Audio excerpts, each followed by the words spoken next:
আসসালামু আলাইকুম প্রিয় শিক্ষার্থী বন্ধুরা, সবাইকে স্বাগতম। আজকের আমার এই ক্লাসের আলোচ্য বিষয় হিসাব বিজ্ঞান দ্বিতীয় পত্র অষ্টম অধ্যায় এর মজুদ পণ্যের হিসাব সংরক্ষণ সংক্রান্ত যশোর বোর্ড 2017 সালে যে সৃজনশীল প্রশ্নটি এসেছিল সেই প্রশ্নটির সঠিক সমাধানের চেষ্টা করব। তো আলোচনায় তোমাদের সাথে আছি আমি মোহাম্মদ সিরাজুল ইসলাম, বরিশাল সরকারি model school and college, Barishal. তো প্রিয় শিক্ষার্থী বন্ধুরা, এই যে প্রশ্নটি তোমাদের সামনে আমি উপস্থাপন করেছি, এখানে বলছে যে রতন অ্যান্ড কোং এর কারখানায় 2016 সালের জানুয়ারি মাসে কিছু লেনদেন এখানে আছে। এই লেনদেনের পরিপ্রেক্ষিতে আমাদের ক নাম্বারে বলেছে মোট ক্রয়ের পরিমাণ নির্ণয় করো। তো আমরা এখন এই তথ্যের আলোকে মোট ক্রয়ের পরিমাণ নির্ণয় করার চেষ্টা করব ক নাম্বারের সমাধানের জন্য। তো এই যে লক্ষ্য করি, ক নাম্বারের সমাধানের জন্য আমরা এইভাবে ছক অঙ্কন করতে পারি: তারিখ, বিবরণ, একক, দর, মূল্য। এবং এই ক্ষেত্রে আমরা এই উদ্দীপকটা আমি উপরে নিয়ে এসে রেখেছি যাতে উদ্দীপক দেখে আমরা এখানে সমাধান করতে পারি। তো এইখানে আমরা প্রথমে লিখব 2016 জানুয়ারি 6 তারিখ লিখব। কারণটা কি? এই যে 6 তারিখে পণ্য ক্রয় করেছে এবং 16 তারিখে পণ্য ক্রয় করেছে, তাহলে 6 এবং 16 এই দুইটা এখানে অন্তর্ভুক্ত হবে। লক্ষ্য করি, প্রথমে লিখব ক্রয় 600 লিখব, এই এককের ঘরে লিখব 600, দরের ঘরে লিখব এই 70 টাকা, 600কে 70 দিয়ে গুণ করে শেষের ঘরে লিখব 42,000 টাকা। আরেকটা ক্রয় ছিল 16 তারিখে লিখব, আবার এখানে ক্রয় লিখব। 16 তারিখে ক্রয় কত ছিল? 400 একক, 75 টাকা দরে। 400 একক লিখব এককের ঘরে, 75 টাকা লিখব দরের ঘরে, এই দুটা গুণ করে শেষের ঘরে লিখব। এই অঙ্কে আর কোথাও ক্রয় নাই, আমাদের বলেছিল ক্রয়ের পরিমাণ নির্ণয় করতে। যেহেতু 6 তারিখ এবং 16 তারিখ দুইটা ক্রয় ছিল, সে দুইটা আমরা লিখেছি। এবার আমরা যোগ বিয়োগ করব। এইখানে দাগ দিব, এইখানে দাগ দিব, এই দুটো যোগ করে লিখব 1000, এই দুটো যোগ করে লিখব 72,000 এবং এর নিচে ডাবল দাগ দিয়ে দিব। এইভাবে আমরা ক্রয়ের পরিমাণ নির্ণয় করতে পারি। তো প্রিয় শিক্ষার্থী বন্ধুরা, আবার আমরা সেই উদ্দীপকে ফিরে এলাম। খ নাম্বারে বলেছে ফিফো পদ্ধতিতে মাল খতিয়ান প্রস্তুত করতে বলেছে। তো ফিফো পদ্ধতিতে ইতিপূর্বে আমি অঙ্ক সমাধান করে দেখিয়েছি, আজকেও দেখাচ্ছি। তো চলো আমরা এই তথ্যের আলোকে খ নাম্বারের সমাধান করার চেষ্টা করি। তো এই যে লক্ষ্য করি, আমি খ নাম্বারের সমাধানের জন্য উদ্দীপকের যে লেনদেনগুলি ছিল কিছু বাম দিকে কিছু ডান দিকে উপরে লিখে রাখলাম, যাতে আমরা এই লেনদেনগুলি থেকে এখানে সমাধান করতে পারি। তো লক্ষ্য করি, প্রথমে আমরা এইভাবে ছক অঙ্কন করব। ছক অঙ্কন করতে আমরা পারি কারণ এটি আমার বিশেষ করে 15 অথবা 16 নম্বর ক্লাস। ইতিপূর্বে আমি 1 থেকে 15 পর্যন্ত ক্লাস নিয়েছি, তাই আমার ক্লাসগুলি যারা নিয়মিত দেখো তারা অন্তত ছক আঁকতে পারো, তাই না? ছকে এই যে ক্রয়, ইস্যু, উদ্বৃত্ত, আবার প্রত্যেকটার আলাদা আলাদা 3টা করে ঘর থাকে: পরিমাণ, দর, টাকা। তো এখন আমরা সমাধান করব। তো সমাধানে প্রথমে লিখব 2016 জানুয়ারি 1 তারিখ, প্রারম্ভিক 1000 একক, একক প্রতি 80 টাকা। তো আমরা জানি প্রারম্ভিক উদ্বৃত্ত যেটি থাকে এই উদ্বৃত্তের ঘরে লিখতে হয়, শেষের ঘরে লিখতে হয়। কিভাবে? লক্ষ্য করি, প্রারম্ভিক মজুদ লিখব, 1000 লিখব এই পরিমাণ এর ঘরে, একক প্রতি 80 টাকা লিখব এই দরের ঘরে, আর 1000কে যদি 80 দিয়ে গুণ করি তাহলে 80,000 টাকা হবে। তো 1 তারিখেরটা আমরা কোথায় লিখলাম? এই উদ্বৃত্তের ঘরে লিখব, কারণ এটি প্রারম্ভিক মজুদ। আর যদি ক্রয় করি ক্রয়ের ঘরে লিখব, ইস্যু করলে ইস্যুর ঘরে লিখব। এবার আমরা একটি দাগ দিব। দাগ দেওয়ার পরে 6 তারিখ লিখব। 6 তারিখে কিন্তু ক্রয় করেছে 600 একক, 70 টাকা দরে। তাহলে এখানে কি লিখব? ক্রয় 600 একক, এককের পরিমাণের ঘরে লিখব 600, 70 টাকা দরে এটা লিখব দরের ঘরে, 600কে 70 দিয়ে গুণ করে হবে টাকার ঘরে। এবার আমরা জানি যে ক্রয় করলে মজুদ পণ্য বা উদ্বৃত্ত বৃদ্ধি পায়। কিভাবে লিখব? এই 600 70 আর এই বা 42,000 এই লাইনটা বা এই সারিটা আমরা এখানে লিখব, কিন্তু তার আগে উপরের সারি যেটি ছিল সেটি নিচে নামিয়ে নিব। এই যে 1000, 80, 80,000 এই লাইনের নিচে এখন এই লাইন লিখব 670, 42,000। অর্থাৎ আমাদের এক তারিখে ছিল একটা মাত্র শাড়ি 80 টাকা দরে 1000 কেজি। 6 তারিখে আসলো আর একটা শাড়ি, অর্থাৎ 6 তারিখে আমার দুইটা শাড়ি আছে, একটা হচ্ছে 80 টাকা দরে 1000 কেজি বা একক এবং 70 টাকা দরে 600 একক। আবার আমরা দাগ দিব। এবার 10 তারিখ, 10 তারিখে ইস্যু করেছে 800 একক। তো আমরা জানি ইস্যুর পাশে রেট অনেক সময় উল্লেখ থাকে না। যদি ইস্যুর পাশে রেট উল্লেখ না থাকে, দর উল্লেখ না থাকে, তাহলে কি করব, তাই না? আমরা অঙ্ক করছি কিন্তু এই যে ফিফো পদ্ধতিতে। ফিফো এর পূর্ণরূপ হচ্ছে ফার্স্ট ইন ফার্স্ট আউট। অর্থাৎ আমাদের এই যে এই 1000 একক আগে ছিল, তাহলে এটি আমার আগে এসেছে, আবার এই 600টা পরে এসেছে। তাহলে আমি যদি এই 800 একক ইস্যু করার সময় 1000-এর ভিতর থেকে উপর থেকে ইস্যু করি, তাহলে সেটি হবে ফিফো পদ্ধতি। তো আমাদের এই উপরের সারিতে আছে 1000 একক, ইস্যু করতে বলেছে 800 একক। তাহলে তো আমরা খুব সহজেই এই 1000-এর মধ্য হতে 800 ইস্যু করতে পারবো। সেজন্য আমরা কি করব, এখানে লিখব ইস্যু, এই 800 লিখব ইস্যুর ঘরে, ইস্যু করলে মাঝের ঘরে লিখব আমরা। দর কোনটা লিখব? উপরের দরটা লিখব, কারণ আমরা ফিফো পদ্ধতি ব্যবহার করব। সেজন্য উপরে যে রেট 80 টাকা নিব, 800-কে 80 দ্বারা গুণ করে 64,000 টাকা হবে। এইবার আমরা উদ্বৃত্ত লিখব। তো উদ্বৃত্ত লেখার সময় লক্ষ্য করি আমাদের এখানে 1000 একক ছিল, 80 একক ইস্যু করেছি, তাহলে অবশিষ্ট আছে 200 একক। 1000 থেকে 800 বিয়োগ করে 200 একক থাকে। 80 টাকা রেট, 16,000 টাকা, 200-কে 80 দিয়ে গুণ করে 16,000 টাকা। বিষয়টি আবারও বলছি, লক্ষ্য করি 1000-এর মধ্য হতে 800 ইস্যু করলে অবশিষ্ট থাকে 200 একক। 80 টাকা দর, এই দুটো গুণ করে এখানে লিখেছি। আর এই নিচে যে লাইনটা আছে সেই লাইনটা তো থেকেই যাবে, কেননা এই নিচের লাইন থেকে আমরা কিন্তু কোনো পণ্য ইস্যু করি নাই। তাহলে নিচের লাইনটা যেভাবে আছে সেভাবেই থাকবে। এখানে লিখব 600, এখানে লিখব 70, এখানে লিখব 42,000। আবার একটা দাগ দিয়ে দিব। এরপরে আমরা এই যে 16 তারিখ পড়ি, আবার ক্রয় করেছে, ক্রয় 400 একক, প্রতি একক 75 টাকা দরে। তাহলে আবার আমরা লিখব 16 তারিখ, ক্রয় 400 একক, ক্রয়ের ঘরে লিখব 16 টাকা দর, ওই 75 টাকা দরের ঘরে লিখব। 400-কে 75 দিয়ে গুণ করলে সম্ভবত এই 30,000 টাকা হবে। এখন আমরা জানি ক্রয় করলে উদ্বৃত্ত বাড়ে, দর যেহেতু আলাদা, তাহলে নতুন আর একটা লাইন তৈরি হবে।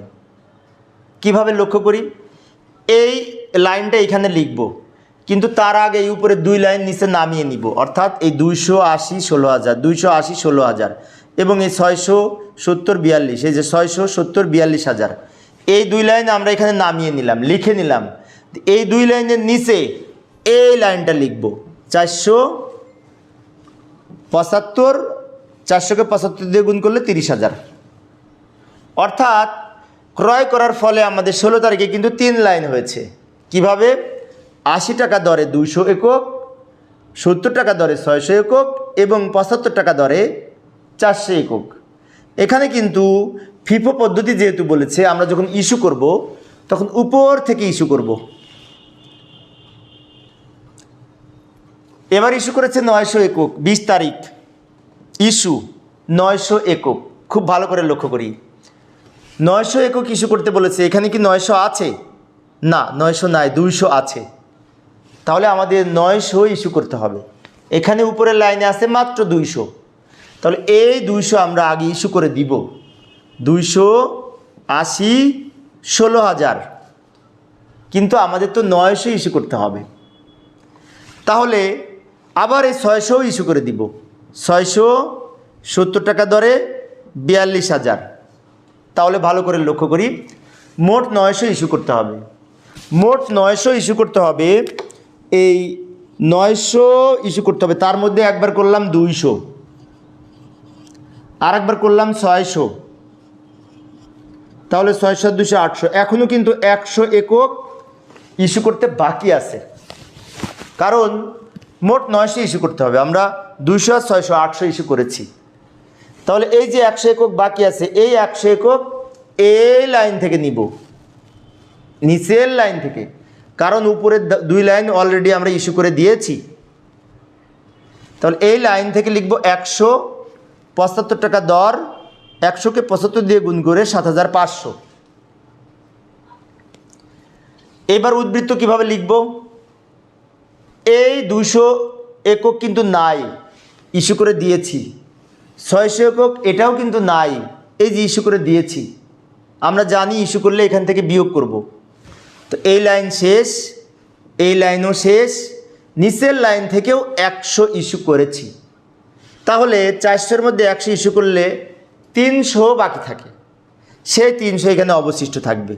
75 টাকা দর, 300কে 75 দিয়ে গুণ করলে 22,500 টাকা হবে। আবার আমরা দাগ দিব। 30 তারিখে আবার ইস্যু করেছে 100 একক, তাহলে আবার এখানে লিখব 30 তারিখ ইস্যু। এখন আমরা 300-র মধ্যে হতে, যেহেতু একটি মাত্র রেট আছে, সেজন্য এই 300-র মধ্যে থেকে তো 100 একক ইস্যু করতে পারবো। সেই জন্য এইখানে লিখব 100 একক। এই রেট তো দেওয়া নেই, এখানে যে রেটটা দেওয়া আছে সেই রেটটা 75 টাকা 7,500। এবার এই 300-র মধ্যে হতে উদ্ধৃত যখন লিখব, 300-র মধ্যে হতে 100 চলে যাবে, তাহলে বাকি থাকে 200 একক। 75 টাকা দর, 200কে 75 দিয়ে গুণ করলে 15,000 টাকা হবে। এই 15,000 টাকা হচ্ছে আমাদের সমাপনী মজুদ পণ্যের মূল্য ফিফো পদ্ধতিতে। আশা করি এখন তোমরা পারবে।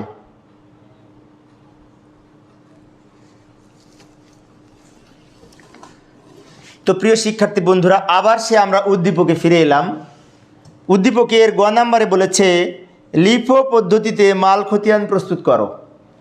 তো লিফো পদ্ধতিতে যদি আমরা মাল খতিয়ান প্রস্তুত করতে চাই, এই তথ্যের আলোকে এখন আমরা গ নাম্বারের সমাধান করার চেষ্টা করি। গ নাম্বারের সমাধানের জন্য আবার আমরা সেই লেনদেনগুলি ডান দিকে এবং বাম দিকে লিখে রাখলাম, যাতে উপরে লেনদেনগুলি দেখে আমরা এখানে সমাধান করতে পারি। তো প্রিয় শিক্ষার্থী বন্ধুরা, লিফো আর ফিফো যে পদ্ধতিতেই হোক না কেন, আমাদের সব কিন্তু একরকম। যেমন ফিফো পদ্ধতিতে আমরা এখানে লিখেছিলাম কি ফিফো, আগের মাল আগে যায়, তাই না? কিন্তু এখন লিখব লিফো, পরে আসে আগে যায়, পরে আসে আগে যায়, last in first out, LIFO. তো এবার আমরা সমাধান করি। আবার লিখব সেই পূর্বের মতো 2016 জানুয়ারি 1 মজুদ পণ্য প্রারম্ভিক মজুদ লিখব। এখন প্রারম্ভিক মজুদ কোথায় লিখব?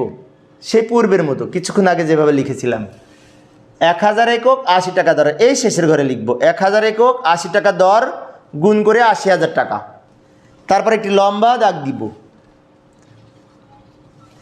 6 তারিখে ক্রয় করেছে, ক্রয় পূর্বের মতো, পূর্বে আমরা যেভাবে ক্রয় লিখেছিলাম সেইভাবে লিখব। লক্ষ্য করি, ক্রয়ের ঘরে লিখব এই 600 একক, 70 টাকা দর, 600কে 70 দিয়ে গুণ করলে 42,000। আমরা জানি ক্রয় করলে নতুন লাইন তৈরি হবে, তো এই লাইনটা আগে তুলে নিব, 1000 80 80,000, এই লাইনটা উপরে তুলে নিলাম। এই লাইনের নিচে এখন এই লাইন লিখব 670 42,000। এবার আমরা দাগ দিব। তাহলে আমরা লক্ষ্য করলে দেখতে পাই ফিফো হোক আর লিফো হোক, উদ্ধৃত লেখার নিয়ম এবং ক্রয় লেখার নিয়ম একরকম। তাহলে পার্থক্যটা কোথায়? পার্থক্য হচ্ছে এই যে এখন আমরা ইস্যু করব না, এই ইস্যু করার সময় পার্থক্য আছে। লক্ষ্য করি, ইস্যু 800 একক, এখানে দর দেয়া নেই, তাহলে আমরা এখানে লিখব ইস্যু। এখন আমরা দর যদি নেওয়া না থাকে, আমরা দেখব কোন পদ্ধতিতে আমরা অঙ্ক করছি। আমরা অঙ্ক করছি লিফো পদ্ধতিতে। তো লিফো পদ্ধতিতে নিয়ম হচ্ছে লাস্ট ইন ফার্স্ট আউট, অর্থাৎ পরে যেটি এসেছে সেটি আগে ইস্যু করব। তাহলে এই 2 লাইনের মধ্যে এই 600 কিন্তু পরে এসেছে, তাহলে লিফো পদ্ধতির নিয়ম অনুযায়ী এই 600 আগে ইস্যু করব। 600 নিচ থেকে 70 42,000, অর্থাৎ এই যে নিচের লাইনটা ছিল এটা আগে ইস্যু করলাম, কারণ লিফো পদ্ধতিতে নিচেরটা আগে ইস্যু করব। এখন আমাদের ইস্যু করতে হবে কিন্তু 800 একক। 800-র মধ্যে আমরা ইস্যু করেছি 600 একক, এখনও কিন্তু 200 একক বাকি আছে। আবারও বলি, আমাদের মোট ইস্যু করতে হবে 800 একক, 600 ইস্যু করেছি, তাহলে এখনও 200 একক আমাদের ইস্যু করতে হবে। সেই 200 একক এই 1000-এর মধ্যে হতে নিব। 280 টাকা দর, 200-কে 80 দিয়ে গুণ করলে 16,000 টাকা। এবার আমরা এখানে উদ্বৃত্ত লিখব। উদ্বৃত্ত লেখার সময় লক্ষ্য করি, এই 1000-এর মধ্যে হতে কিন্তু 200 চলে গেছে। আবারও বলি, এই উপরের 1000-এর মধ্যে হতে 80 টাকা দরের 200 চলে গেছে, ইস্যু করেছি, তাহলে অবশিষ্ট আছে এখানে 800 একক। 80 টাকা দর, 28টা 64,000 টাকা। এরপরে নিচের এই 600 একক আর এখানে লিখব না, কারণটা হচ্ছে এই 600 একক আমরা আগেই ইস্যু করে দিয়েছি। নিচের এই লাইনটা আমরা আগেই ইস্যু করে দিয়েছি, সেজন্য এই 600 আর এখানে লিখব না। আবার 1000-এর মধ্যে হতে নিচে 200 বিয়োগ করে 800 হয়েছে। আবার আমরা দাগ দিব। 16 তারিখে আবার ক্রয় করেছে, ক্রয় লিখব 400 একক, ক্রয়ের ঘরে পরিমাণের ঘরে 400 একক, 75 টাকা দর, 400-কে 75 দিয়ে গুণ করলে 30,000 টাকা হবে। এখন নিয়ম অনুযায়ী আমরা এই যে লাইনটা আবার এইখানে লিখব, কিন্তু তার আগে এই লাইনটা এখানে নামিয়ে নিব। যেমন 880 এই 64,000, এই লাইনটা নিচে লিখে নিলাম আগে, তারপরে এই লাইনের নিচে এই লাইনটা লিখব 475 30,000। অর্থাৎ আমাদের এই যে নতুন, আমরা জানি ক্রয় করলে এখানে নতুন লাইন তৈরি হবে, রেট যদি আলাদা হয়, লিফো পদ্ধতিতেও হবে, ফিফো পদ্ধতিতেও হবে। কিন্তু কিভাবে লিখব, এই লাইনটা নতুনভাবে এখানে লিখব, কিন্তু তার আগে উপরের লাইনটা এখানে নামিয়ে নিব। আবার ইস্যু করেছে 900 একক, তাহলে আমরা 900 একক ইস্যু করব, আবার নিচ থেকে ইস্যু করব, কেননা এই যে লিফো পদ্ধতি বলেছে। তো এই ক্ষেত্রে আমাদের কিন্তু 900 একক একবারে ইস্যু করতে পারবো না, কারণ হচ্ছে নিচে আছে 400 একক। তাহলে এই 400 একক আগে ইস্যু করে দিব, 75 টাকা দর, 30,000 টাকা। অর্থাৎ এর নিচের লাইনটা আমি ইস্যু করে দিয়েছি, আর বাকি আছে উপরের লাইনটা। আর আমাদের পরিমাণ বাকি আছে 900-র মধ্যে 400 ইস্যু করেছি। এই যে আমি নিচে দেখাচ্ছি, লক্ষ্য করি এই 900-র মধ্যে 400 ইস্যু করেছি, তাহলে এখনো 500 বাকি আছে ইস্যু করতে। আবারও বলি, 900-র মধ্যে 400 ইস্যু করেছি, তাহলে 400 বিয়োগ করলে 500 একক এখনও আমাদের ইস্যু করতে হবে।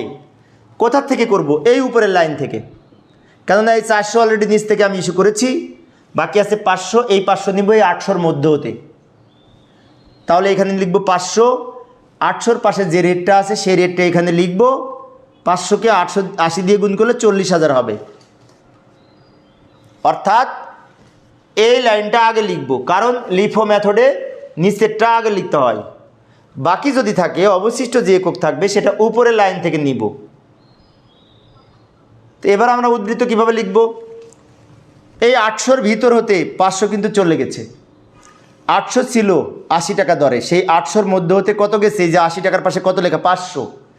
800-র মধ্যে 500 চলে গেছে, 300 থাকে। 80 টাকা রেট, কেন 80 টাকা? এই 80 টাকা রেটেরটাই তো আছে। 75 টাকা রেটেরটা সম্পূর্ণ আমরা ইস্যু করেছি, ওখানে নাই পণ্য। তাহলে এই 80 টাকা রেট, 3 24,000 টাকা। আর এখানে নিচের লাইনটা আর হবে না, কারণ ওইটা আমরা ইস্যু করে সম্পূর্ণ দিয়েছি। আবার দাগ দিব। 30 তারিখে আবার ইস্যু করেছে, কত একক? 100 একক ইস্যু। এখন একটা যেহেতু লাইন আছে, তো এখানে তো এক লাইনের মধ্যে থেকেই আমরা এই 100 একক এখানে ইস্যুতে লিখব।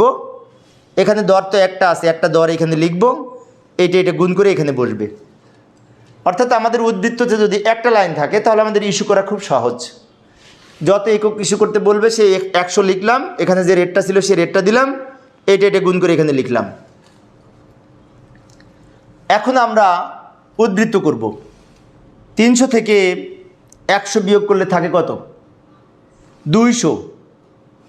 80 টাকা এখানে লিখলাম, 200 × 80 16,000 টাকা।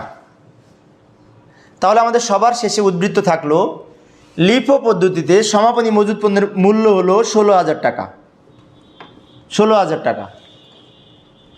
এইভাবে আমরা এই লিফো পদ্ধতি এবং ফিফো পদ্ধতি ব্যবহার করে এই মাল খতিয়ান প্রস্তুত করতে পারি। আশা করি এখন তোমরা পারবে।